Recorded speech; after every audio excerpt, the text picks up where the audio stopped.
Hi, grüß euch. Einen wunderschönen guten Morgen, nein, guten Montag. Ja, ich hab's doch versaut, verdammt.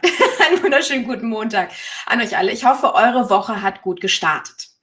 Jetzt werdet ihr euch vielleicht fragen, jetzt hast du am Freitag angekündigt, die nächsten Wochen wird es ganz viel Input zum Thema Monetarisierung mit Podcasts geben, Umsatzgenerierung mit Podcast-Marketing. Was interessiert mich da? Die News über China. Eine ganze Menge.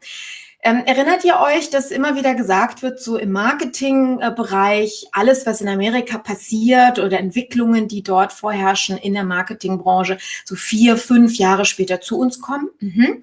Was den Podcast-Markt anbetrifft, gibt es einige Entwicklungen, die in China Vorreiter sind und nicht in den USA, interessanterweise. Denn wenn wir von Monetarisierung sprechen und von Umsatzgenerierung, dann ist definitiv der chinesische Markt sehr interessant einmal zu betrachten und davon zu lernen. Denn sage und schreibe, und das ist eine alte Zahl, nämlich von 2018, wurden alleine dort 7 Milliarden Euro umgesetzt. Nein, Dollar. Okay, also ein bisschen weniger in Euro. Entschuldigung dafür. Egal. Jedenfalls trotzdem eine signifikante Summe. Wenn man das mal gegen den US-Markt gegenüberstellt, dort waren es 500 Millionen und nicht 7 Milliarden wie auf dem chinesischen Markt.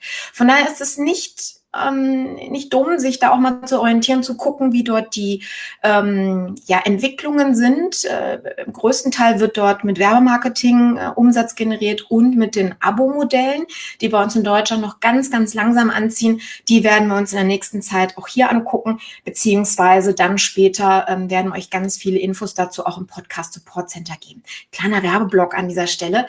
Bin ich sehr, sehr stolz drauf, weil wir in den nächsten hoffentlich 2 Wochen, sofern unser Auftragsbuch das hier irgendwie zulässt, werden wir das Podcast Support Center launchen, und zwar den internen Mitgliederbereich, wo wir wirklich mit der Zeit, also am Anfang ist es die Beta-Phase, wo wir jetzt erstmal Infos für euch zusammentragen und mit der Zeit hier alles über das Thema Podcast-Marketing wirklich findet. Wie monetarisiere ich Vorlagen für Interview, Guesting, wie vermarkte ich meinen Podcast richtig, also alles, was ihr in Büchern, Blogs und Podcasts überall auf der Welt sammeln könnt, werdet ihr dort finden. Und dort werden wir im Endeffekt erstmal mit einer Beta-Version für 15 Euro im Monat launchen. Ich freue mich total, wenn ihr da dabei seid.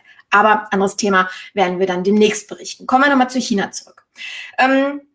China hat etwas in die Wege geleitet, was sehr, sehr bedenklich ist, beziehungsweise eine der größten Content-Plattformen in China.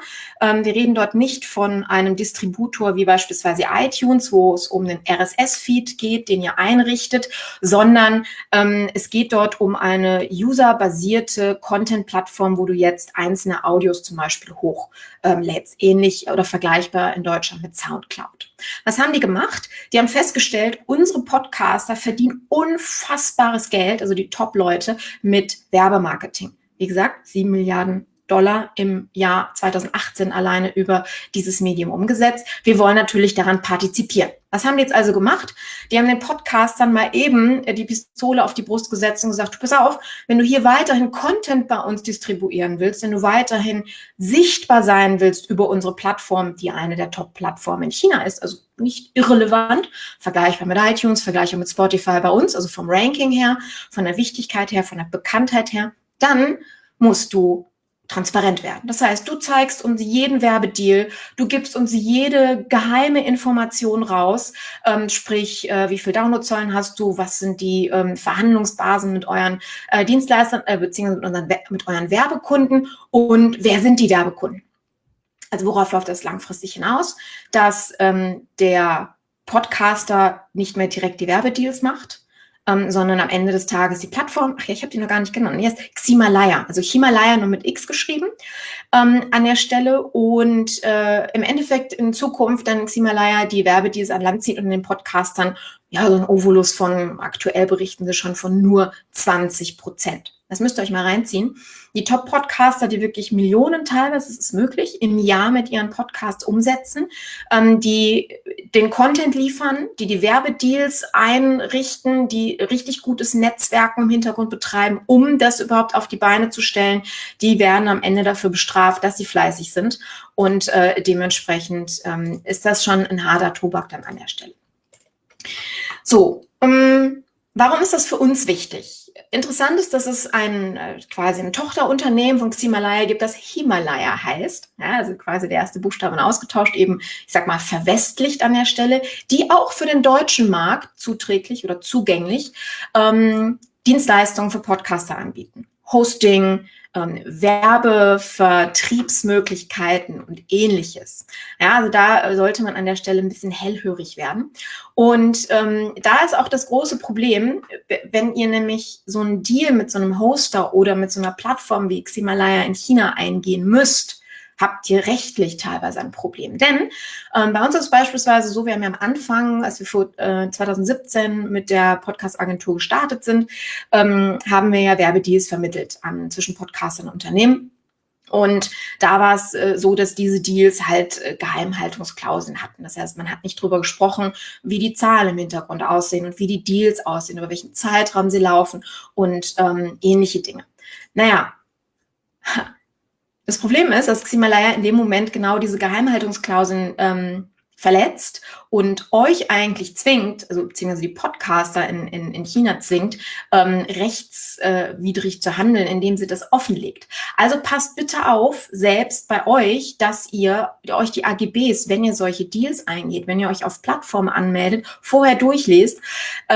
Es wird mit Sicherheit nicht so einfach sein, sowas auf dem deutschen oder auf dem amerikanischen, also auf dem westeuropäischen oder auf dem westlichen Markt oder auf dem europäischen Markt durchzusetzen wie in China. Trotzdem, ich habe ja vor kurzem, ich glaube letzte Woche war es, über die Entwicklung auf Spotify gesprochen, die in die gleiche Richtung gehen, nämlich von diesem massiven Kuchen-Podcast-Marketing etwas abzuzweigen und Spotify halt seinen eigenen Weg geht. Wenn ihr das verpasst habt, dann guckt gerne meinen YouTube-Kanal nach meinem Namen in der Serie Alles über Podcast-Marketing nach, beziehungsweise entsprechend dann hier unten im Stream. Ein zweiter Punkt, der damit einhergeht, den ich gerade genannt habe, sind die Distributoren. Ja, Spotify, Deezer, Stitcher. Wir haben immer wieder die Anfrage von unseren Kunden, deren Podcasts wir produzieren. Ja, warum meldet ihr nicht standardmäßig bei allen Distributoren an? Und dann gehen wir ganz klar auch in das Gespräch rein. Wir produzieren zum Beispiel einen Podcast für das führende Fastenunternehmen Europas, eigentlich würde ich sagen fast weltweit mittlerweile, das ist die Buchinger Wilhelmi Klinik, die Vorreiter ist im Bereich Fasten. So, wenn die jetzt bei Spotify ihren Podcast hosten würde und Spotify den Deal haben, Spotify darf jegliche Art von Werbung dann einblenden, wenn sie das wollen, kann es sein, dass in diesem gesundheitsbasierten Podcast zum Beispiel Limo oder Fast Food oder ähnliches, was gar nichts mit dem Thema zu tun hat, beziehungsweise das Thema sogar untergräbt und konterkariert, dort werben können. Das passt nicht zur Aussage der Marke und macht den Podcast dadurch kaputt. Und das sind Dinge, die wir mit unseren Kunden eben besprechen, auf die wir sie hinweisen und sagen, Leute, lest euch bitte vorher die AGBs dieser Distributoren durch und seid gewahr dessen, was die mit eurem Content machen können. Das ist ähnlich wie mit YouTube. Ja, wenn ihr dort eure Videos hochladet, ähnlich auch wie hier, dann gehört der Content euch ja quasi nicht mehr. Die können also theoretisch damit machen, was sie wollen und dementsprechend auch Werbung drüber blenden, die denen gerade in den Kram passt, beziehungsweise von den Markenunternehmen, die halt entsprechend Geld bezahlen. So, und das ist natürlich nicht ganz so easy und kann an der anderen Stelle da natürlich auch eine Menge kaputt machen.